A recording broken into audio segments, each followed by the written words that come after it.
2009 IPL నిర్వహణకు సంబంధించిన foreign exchange management act ఉల్లంఘన కేసులో మాజీ ఐపీఎల్ చైర్మన్ లలిత్ మోదీకి ఎన్ఫోర్స్మెంట్ డైరెక్టరేట్ అప్పీలేట్ ట్రిబ్యునల్ వద్ద భారీ ఊరట లభించింది.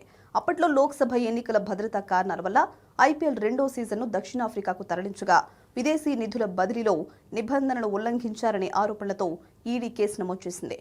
జూలై 16న వెలువడిన ఈ కేసు తీర్పులో ట్రిబ్యునల్ లలిత్ మోదీకి క్లీన్ చిట్ ఇస్తూ ఆయనపై విధించిన 10.65 కోట్ల రూపాయల జరిమానాను పూర్తిగా రద్దు చేసింది. దక్షిణాఫ్రికాలో టోర్నీని విజయవంతం చేయడంలో ఆయన కీలక పాత్ర పోషించారని, ఆధారాలు లేకుండానే ఆయనపై అనవసరంగా జరిమానా విధించారని స్పష్టం చేసింది.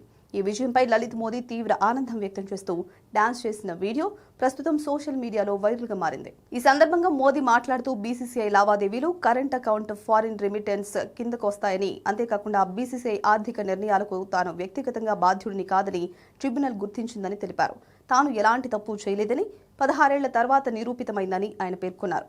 అప్పటి క్లిష్ట పరిస్థితుల్లో ఐపీఎల్ను దక్షిణాఫ్రికాకు మార్చడం వల్లే లీగ్ నిలదొక్కుని నేడు ప్రపంచంలోనే అత్యంత విలువైన స్పోర్ట్స్ లీగ్గా ఎదిగిందని చెప్పారు. ఇదే కేసులో ట్రిబ్యునల్ ఇతర నిందితులకు కూడా ఉపశమనం అందించింది. అప్పటి బీసీసీఐ కార్యదర్శి ఎన్ శ్రీనివాసన్ జరిమానాను 1 కోటి రూపాయల నుండి 10 లక్షల రూపాయలకు, ఖజానాదారు ఎంపీ పాండవ్ జరిమానాను 50 లక్షల రూపాయల నుండి 5 లక్షల రూపాయలకు తగ్గించడమే కాకుండా బీసీసీఐపై ఉన్న 4 కోట్ల రూపాయల జరిమానాను 1 కోటి రూపాయలకు కుదించింది.